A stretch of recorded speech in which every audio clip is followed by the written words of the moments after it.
Jumpa lagi di channel Kerot Susu. Novel Dr. Genius Fang Qiyu. Bab 281. Atas permintaan Fang Qiyu, 6 orang segera melompat ke atas ring. Bersama dengan 4 lainnya, sekarang ada 10 orang di dalamnya.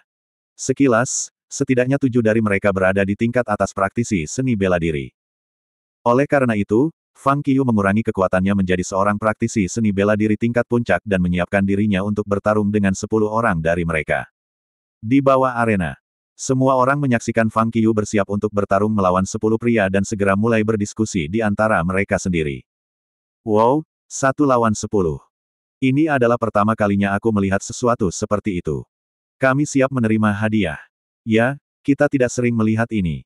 Dalam hal ini, aku khawatir senior John Doe di sana mungkin tidak dapat memenangkan 10 ahli tingkat ini jika dia tidak menggunakan ki internal. Lagi pula, dia menghadapi 10 penantang sekaligus.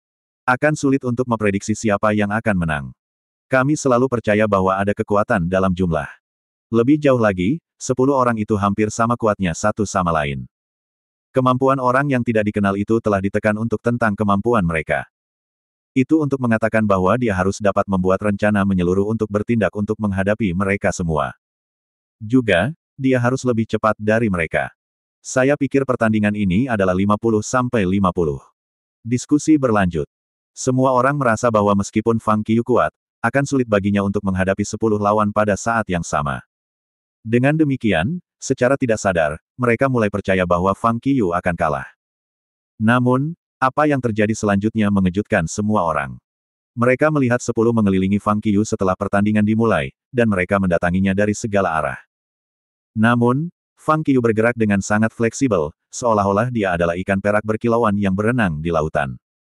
Dia bergerak dengan sangat gesit, melesat masuk dan keluar dari kelompok lawan. 10 bahkan tidak bisa meletakkan jari pada Fang Qiyu. Adapun Fang Qiyu sendiri, meskipun dia tidak bisa terus mengalahkan lawannya satu persatu dengan pukulan masing-masing, hasilnya masih sama. Dalam waktu singkat, 10 penantang dikalahkan.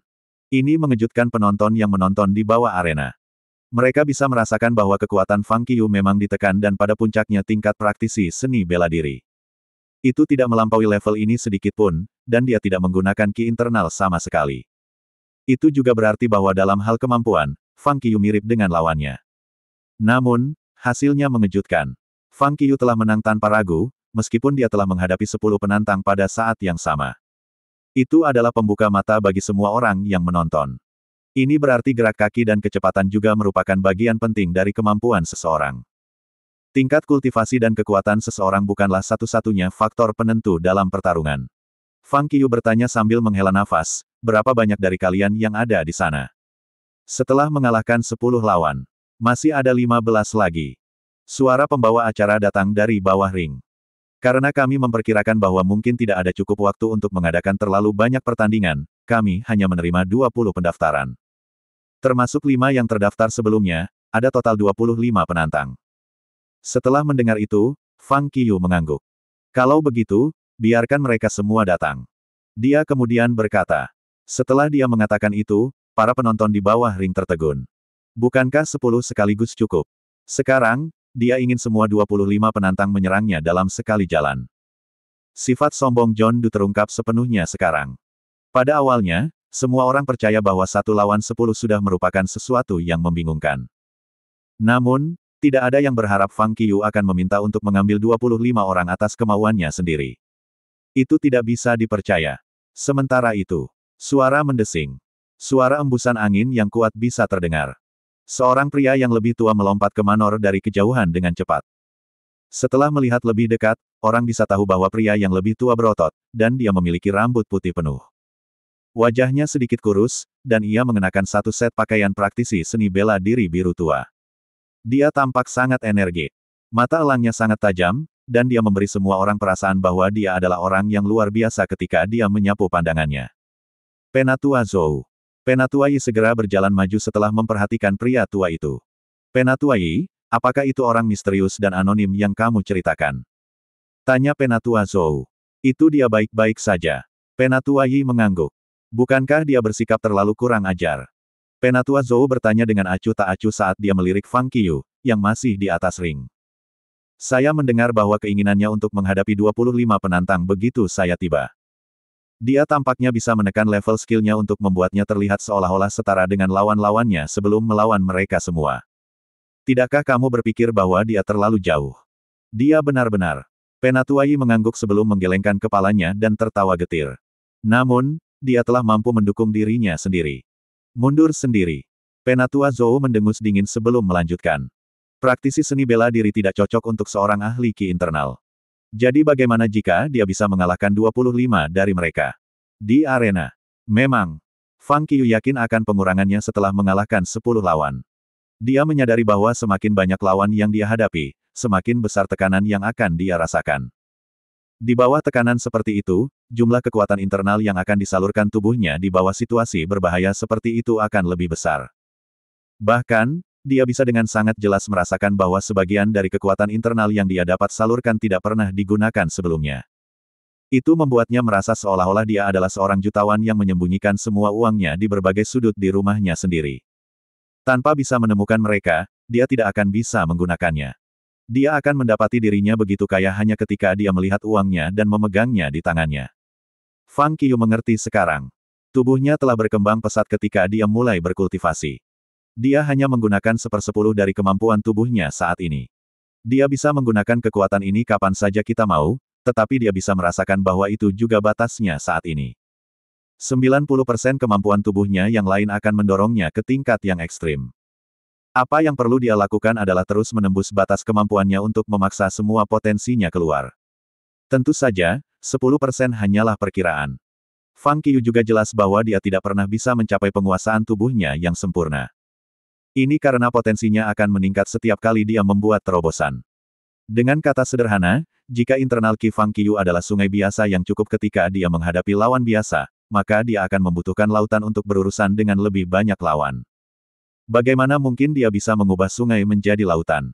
Ini adalah inti dari mencapai terobosan. Terobosan paksa. Fang Qiyu tidak bisa merasakan semua ini jika dia tidak bertarung. Sampai sekarang, dia akhirnya menyadari mengapa tuan tua itu ingin dia membenamkan dirinya dalam pertempuran nyata. Pertama, itu akan memaksa semua kemampuannya yang tidak digunakan untuk dilepaskan. Kedua, itu akan menambah keterbatasan fisik tubuhnya. Ini adalah inti dari kemajuan dan terobosan nyata. Tentu saja. Fang Qiyu juga sadar bahwa dia bisa menangani paling banyak 15 lawan dari tingkat yang sama di tingkat praktisi seni bela diri, atau lebih tepatnya ketika kekuatan internalnya berada di puncaknya. Permintaannya terhadap 25 penantang adalah karena ia ingin 10 penantang tambahan memaksa tubuhnya untuk mencapai terobosan berikutnya. Tak lama setelah itu, 25 orang naik ke atas ring. Meskipun itu besar, 26 pejuang, termasuk Fang Qiyu sendiri, mengambil lebih dari setengah arena. Karena sejumlah besar pejuang, Fang Qiyu berdiri di tengah ring, dan 25 penantang mengelilinginya dari berbagai posisi. Lakukan pertempuran. Fang Qiyu berteriak setelah 25 penantang menyiapkan diri. Mereka segera mengubah formasi mereka. Mereka telah sepakat untuk menggunakan formasi backspin 5 cycle sebelumnya. Mereka membagi diri menjadi 5 kelompok. Setiap kelompok membentuk lingkaran 5 orang untuk mengelilingi Fang Qiyu. Meskipun banyak penantang, tubuh Fang Qiyu hanya sebesar itu. Jika mereka semua menyerang sekaligus, kebanyakan dari mereka tidak akan bisa melakukan apapun padanya. Jadi, mereka datang dengan formasi ini. Ada 5 dari mereka di lingkaran terdalam. Mereka melangkah maju setelah mendengar geraman rendah Fang Qiyu. Mereka kemudian mengelilingi dia dan menyerangnya ketika mereka melakukannya. Fang Qiyu tepat di tengah-tengah grup. Fang Qiyu harus mengamati semua yang terjadi di sekitarnya terus-menerus. Dia harus menghindari setiap serangan dari setiap arah. Untungnya, hanya 5 penantang yang menyerangnya, dan itu bukan masalah besar bagi Fang Qiyu. Bab. Bentrokan yang intens terus terdengar. Semua orang di bawah ring dapat mengamati dengan jelas bahwa Fang Qiyu terus berusaha melakukan serangan balik sambil dikelilingi dan diserang oleh 5 penantang. Dia baru saja mengalahkan 10 lawan. Bagaimana mungkin 5 dari mereka menekan Fang Qiyu? Seperti yang diharapkan, Fang Qiyu melihat celah dari salah satu penantang setelah beberapa pertukaran. Dia memukulnya dengan telapak tangannya, mengirim lawan terbang mundur. Dengan satu turun, formasi lingkaran dalam 5 orang segera rusak.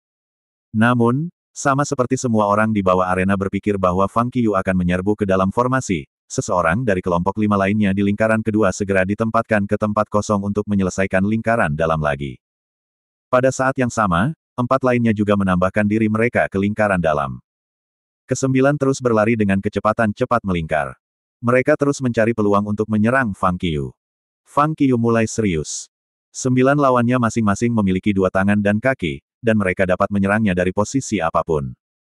Yang paling penting, karena begitu banyak lawan, ada banyak contoh di mana Fang Qiu akan diserang dari arah yang berbeda pada saat yang sama. Dalam keadaan seperti itu, Fang Qiu hanya bisa melepaskan refleks alaminya ke level maksimum dan menghindar terus-menerus sambil mencari peluang serangan balik. Fang Qiu tampak seperti kehilangan kendali. 24 penantang yang masih berdiri di arena mulai bersemangat. Kelima di lingkaran ketiga menemukan waktu yang tepat untuk bergabung dalam lingkaran dalam juga. Sekarang, ada 14 penantang yang berputar-putar dan menyerang Fang Qiu dengan ganas. Sekarang, intensitas serangan yang dihadapi Fang Qiu telah meningkat beberapa kali. Dia merasakan tekanan nyata sekarang. Fang Qiu menghirup udara dan menghindari serangan yang masuk dengan kecepatan luar biasa. Fang Qiu masih berdiri kuat melawan serangan ke-14 lawan. 10 lainnya saling melirik dan segera bergabung dalam keributan. Sekarang ada 24 lawan yang mengelilingi Fang Qiu. Mereka membumbui Fang Qiu dengan serangan ganas sambil berputar-putar di sekitarnya. Pada saat ini, Fang Qiu merasa bahwa dia berada di bawah tekanan yang belum pernah terjadi sebelumnya. Di bawah tekanan yang begitu mengerikan, Fang Qiu benar-benar lupa cara yang tepat untuk menangani setiap serangan. Sebaliknya, tubuhnya akan dipaksa untuk mengambil langkah-langkah menghindar ketika dia merasakan serangan yang masuk. Sambil menghindar, tinjunya akan langsung menembak ke arah lawan-lawannya begitu dia merasakan celah apapun. Dia bahkan tidak tahu bahwa dia bisa kotak seperti itu. Dia tidak punya waktu untuk berpikir sama sekali. Semua gerakannya tampaknya merupakan reaksi otomatis yang dilakukan tubuhnya di bawah tekanan yang kuat dan belum pernah terjadi sebelumnya. Lanjutkan, lanjutkan. Pada saat ini, Fang Qiu tiba-tiba merasa bahwa gerakan 25 lawannya tampaknya telah melambat. Dia merasa seolah-olah seluruh orangnya tampak menjauh dari pertarungan. Dia bisa menangkap semua tindakan, serangan, dan bahkan ekspresi mereka. Sepertinya waktu telah melambat. Lebih cepat, lebih cepat. Fang Qiu meraung. Setelah mendengar teriakannya, ekspresi semua orang berubah. Terima kasih masih bersama channel Carrot Susu. Bab 282. Lebih cepat. Saat diserang oleh 24 lawan, pria misterius ini meminta mereka untuk bergerak lebih cepat. Bagaimana dia bisa berpikir bahwa serangan mereka terlalu lambat? Dia berurusan dengan 24 penantang. Semua orang tercengang. Tidak ada yang menyangka Fang Qiu sekuat ini. Namun, titik paling kritis adalah bahwa ia berada di level puncak praktisi seni bela diri, sama seperti 24 penantang ini. Dia berhadapan dengan 24 lawan dari level skill yang sama, namun dia merasa mereka tidak cukup menantangnya. Ini menyebabkan semua penonton di sekitar cincin merasa sangat terkejut. Di atas ring, semua orang tertegun saat mendengar teriakan Fang Qiu. Segera setelah itu, mereka mulai menyerangnya dengan intensitas gila. Dalam sekejap mata, kekuatan serangan mereka diperkuat. Fang Qiu, yang masih dikelilingi oleh lawan-lawannya, tersentak keluar dari keadaan luar biasa dan mendapatkan kembali akal sehatnya. Namun, dia masih menemukan kecepatan serangan lawannya sangat lambat. Dia mengerti bahwa dia bisa memaksa mereka untuk pergi tidak lebih cepat dari ini. Karena mereka tidak dapat meningkatkan kecepatan serangan mereka, mereka tidak akan dapat memberikan tekanan yang lebih besar pada Fang Qiu. Tentu, Fang Qiu sendiri tidak akan bisa memaksa dirinya untuk menerobos ke tingkat berikutnya. Apakah ini? Fang Qiu menghela napas dalam diam. Dia kemudian pindah. Kecepatannya sangat cepat. 24 penantang yang mengelilinginya bahkan tidak bisa bereaksi sebelum menyadari bahwa Fang Qiu sudah pergi. Itu aneh. Sangat aneh. Gerakan dan kecepatan Fang Qiu jelas berada di tingkat puncak praktisi seni bela diri, dan dia hanya bisa sekuat mereka. Namun, mereka tidak bisa mengejarnya atau menyamai dia dalam pertarungan. Sepertinya kekuatan yang dimiliki Fang Qiu saat berada di puncak kondisi praktisi seni bela diri adalah 2 atau bahkan 3 kali lipat kekuatan mereka. Perasaan semacam ini membuat mereka merasa seolah-olah mereka terbuat dari struktur yang sama sekali berbeda dari dia. Mereka merasa seolah-olah mereka dibangun dari kapas, sementara Fang Qiu terbuat dari baja padat. Mereka tampak sama dari luar, tetapi masa mereka sama sekali berbeda. Mari kita akhiri ini. Fang Qiu menghembuskan napas ringan saat dia mengamati kecepatan lawan-lawan ini, yang tidak bisa lagi ditingkatkan. Dia kemudian pindah. Bab, bab, bab. Suara demi suara bentrokan terdengar. Semua orang bisa melihat bahwa banyak sosok yang terbang menjauh dari pusat cincin ke segala arah. Dalam sekejap, sebagian besar orang yang berada di sekitar Fang Qiu pergi. Semua orang di bawah arena menyaksikan dengan mata terbelalak pada pemandangan yang terbentang di atas mereka. Fang Qiu, yang berdiri di tengah ring, tampak seperti hantu. Gerakan kakinya gesit dan sepertinya makhluk halus yang tubuhnya tidak bisa dilukai lawannya. Pada saat yang sama, ia memiliki kekuatan luar biasa yang tidak dapat bertahan. Suara benda jatuh terus-menerus terdengar. Dalam waktu kurang dari 1 menit, semua 24 lawan yang telah mengepung Fang Qiu sebelumnya dibiarkan tidak bergerak di tanah. Bersama dengan yang lainnya yang Fang Qiu tumbang sebelumnya, semua 25 penantang dikalahkan. Bam! Kecelakaan lain terjadi. Hanya satu orang yang berdiri di atas ring. Fang Qiu. Daerah di sekitarnya menjadi sangat sunyi. Semua orang tampak sangat terkejut. Apakah orang asing misterius itu menang? Bagaimana dia bisa menang? Tidak ada yang menyangka dia akan menang begitu cepat. Bahkan sebelum penonton bisa bereaksi, pertempuran sudah berakhir. Semua 25 penantang di atas ring juga tercengang. Mereka bisa merasakan bahwa kemampuan Fang Qiu setara dengan mereka, tetapi ketika mereka bertarung, mereka menyadari bahwa tidak ada cara mereka bisa menghindari serangan pria misterius itu, dan tidak ada cara mereka bisa menembus pertahanannya. Juga, mereka tidak dapat menemukan titik lemahnya sama sekali. Dalam keadaan seperti itu, mereka bisa menonton dengan sia-sia ketika orang asing misterius itu menjatuhkan mereka semua. Mereka sama sekali tidak berdaya melawannya. Mereka dikalahkan. Mereka sama sekali tidak tahu bagaimana mereka kalah, atau kapan pertarungan berakhir. Saat menghadapi semua orang yang terkejut ini, Fang Qiu, yang tampak agak lelah, tiba-tiba duduk bersila di tengah ring. Pertarungan hanya berlangsung beberapa menit. Namun, dalam rentang waktu singkat itu, Fang Qiu terus-menerus memaksa dan menekan dirinya sendiri untuk menerobos batasnya, akhirnya berhasil melakukannya. Karena alasan inilah dia merasa sedikit lelah. Dia tidak lelah bertarung melawan lawan-lawannya. Sebaliknya, itu karena mendorong dirinya sendiri. Dia duduk dengan cara bersila. Saat dia beristirahat, Fang Qiu mencoba memahami pertarungan dengan lebih rinci. Beberapa saat kemudian, sama seperti 25 penantang yang bangkit dan sedang mempersiapkan cuti. Fang Qiu tiba-tiba membuka matanya dan bangkit. Dapatkan 10 lagi. Teriakannya terdengar. Keributan terdengar di antara kerumunan.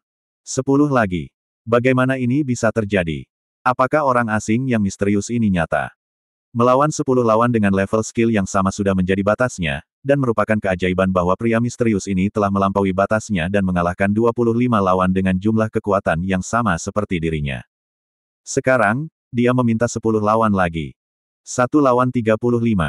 Bukankah ini terlalu sombong? Tepat ketika kerumunan sedang gempar, dan semua orang mulai mendiskusikan kejadian itu, sesuatu yang aneh terjadi. Terdengar dengusan dingin dari antara kerumunan. Semua orang memandang ke arah orang yang telah mendengus. Hanya untuk melihat seorang pria yang lebih tua mengenakan pakaian biru seorang seniman bela diri menjauh dari Penatua Yi dengan ekspresi tegas di wajahnya. Apa gunanya membuat lebih banyak seniman bela diri bergabung dalam pertarungan? Tidak perlu untuk itu, katanya, menatap Fang Qiu. Biarkan aku bertarung denganmu. Ketika dia berbicara, kaki pria yang lebih tua itu bergerak, dan dia berlari ke atas ring. Siapa itu? Sepertinya dia cukup bagus. Saya percaya dia pasti seseorang yang spesial karena dia berdiri di samping Penatua Yi. Kenapa aku belum melihatnya sebelumnya? Dalam sekejap, suara diskusi terdengar. Di atas ring. Ekspresi Fang Qiu berubah saat dia melihat pria yang lebih tua. Kelas 3 bela diri superior. Dia bisa melihat tingkat keterampilan pria yang lebih tua, dan dia langsung merasa curiga. Di kota Jiangjing, tidak ada yang pernah mendengar seorang ahli di luar keterampilan superior marsial kelas 2. Jika ada, Penatua Yi, yang merupakan superior marsial tingkat 1, tidak mungkin menjadi setenar ini. Jika orang ini benar-benar superior marsial kelas 3, dia pasti bukan dari kota Jiangjing. Semua orang. Suara Penatua Yi tiba-tiba terdengar. Dia melangkah naik cincin saat perhatian semua orang tertuju padanya. Senior John Du. Penatua Yi berbicara kepada Fang Qiu dan menangkupkan tinjunya sebagai salam. Tuan, ini teman baik saya. Dia tiba di sini 2 bulan lalu untuk memiliki kesempatan menguji dirinya sendiri terhadapmu. Sayang sekali dia merindukanmu, dan kami tidak berharap bisa bertemu denganmu tepat saat dia akan pergi. Karena alasan inilah kami bergegas ke sini. Setelah mendengar itu, semua orang mengerti. Sebagian besar dari mereka dapat mengingat bahwa Penatua Yi telah berbicara tentang seorang teman baiknya yang datang untuk mencoba melawan pria misterius setelah dia pergi sebelumnya. Mereka tidak menyangka bahwa dia akan benar-benar muncul di atas ring. Aku yakin kamu pasti seseorang yang spesial, untuk menjadi marsial superior kelas 3. Bolehkah saya tahu bagaimana saya harus memanggil Anda, Tuan? Fang Qiu menatap pria yang lebih tua. Zhou Jin, Ghostly Shadow Mantis. Pria yang lebih tua itu menjawab, menjentikkan lengan bajunya saat dia melakukannya. Saat dia berbicara, para penonton menjadi liar. Mantis bayangan hantu. Itu adalah nama yang memiliki bobot cukup besar di seluruh negara. Dia benar-benar ahli dalam komunitas seni bela diri. Ini benar-benar Zhou Jin. Saya mendengar bahwa kekuatannya sangat hebat, dan dia terus terang. Dia melukai lawan yang tak terhitung jumlahnya, dan dia tidak takut menyebabkan bahaya mematikan. Aku juga pernah mendengar bahwa Ghostly Steps dan Mantis Fist-nya terkenal di dunia. Teknik seni bela dirinya sangat kejam, dan dia melukai siapapun yang dia lawan. Itulah alasan reputasinya sebagai mantis bayangan hantu. Pada kenyataannya, dia tidak bisa disalahkan. Saya telah melihat di forum diskusi seni bela diri di internet bahwa itu karena sifatnya yang kuat dan kungfu yang murni ofensif. Aku dengar bahwa Mantis Fist-nya luar biasa dan dia mencapai level superior marsial tingkat 3. Aku ingin tahu apakah dia lebih kuat dari senior John Du di atas ring. Jadi, ini Penatua Zhou. Fang Qiu menangkupkan tinjunya sebagai salam pada Zhou Jin sebelum melanjutkan, karena kamu ingin melihat siapa di antara kita yang lebih baik, aku harus menerima tantanganmu. Penatua Zhou mendengus dingin dan jijik. Tunjukkan padaku apa yang kamu mampu.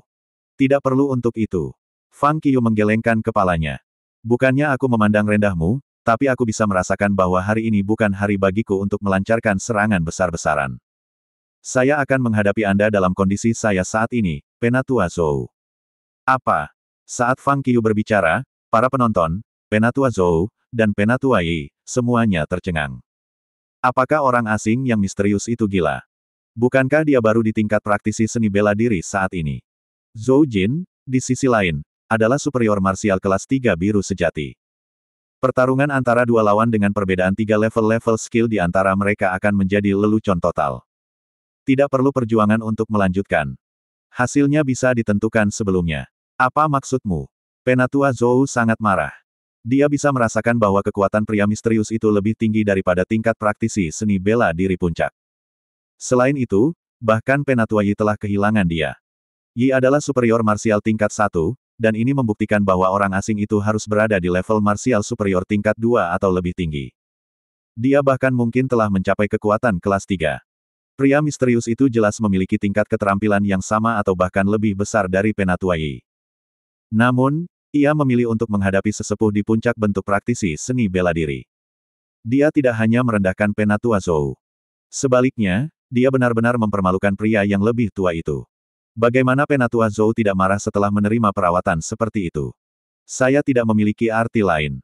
Fang Qiu buru-buru menjelaskan dirinya lagi sebelum melanjutkan, saya harap Anda akan menampilkan semua kekuatan Anda, Penatua Zhou. Kamu yang meminta. Penatua Zhou benar-benar marah sekarang. Bukan hanya lawannya memilih untuk menghadapinya di tingkat praktisi seni bela diri puncak, tetapi dia juga bahkan meminta Penatua Zhou untuk datang kepadanya dengan kekuatan penuh. Cara ini terdengar tidak lain adalah penghinaan total bagi Penatua Zhou. Senior John Du. Penatua Yi tampak canggung. Bukankah ini pertemuan yang seharusnya menjadi tes keterampilan? Fang Qiu menatap Penatua Yi dan bertanya, bukankah kita di atas ring? Baiklah baiklah. Penatua Zhou sangat marah. Ayo. Geramnya. Penatua Yi ingin berbicara dengan mereka berdua. Namun, Penatua Zhou memelototinya dengan marah, dan dia segera melepaskan gagasan itu. Selain itu, dia juga ingin tahu tentang seberapa kuat pria misterius ini. Meskipun dia tidak mau menampilkan kekuatan penuhnya, dia belum pernah mendengar ada orang yang melawan superior marsial kelas 3 pada tingkat kekuatan praktisi seni bela diri puncak. Apakah lelaki misterius itu benar-benar percaya diri tentang dirinya sendiri? Apakah ia memiliki motif lain, atau apakah ia hanya gila? Apakah dia hanya akan menggunakan kekuatan praktisi seni bela diri puncak untuk menghadapi Penatua Zhou? Apakah dia akan kalah? Pikir Penatua Yi. Dia bergerak dan langsung keluar dari ring. Di bawah arena, semua orang dalam keadaan hiruk-pikuk diskusi, dan mereka menatap kedua pesaing, tidak bisa mengalihkan pandangan mereka. Persaingan seperti ini belum pernah terlihat sebelumnya. Apakah pria misterius itu perkasa dan percaya diri, atau dia hanya terlalu percaya diri dan sombong? Akankah pertarungan berakhir di atas ring? Apakah John Doe, yang dengan berani menerima tantangan, akan kalah? Apakah ahli seni bela diri terkemuka atau ahli anonim misterius dan kurang ajar akan menang?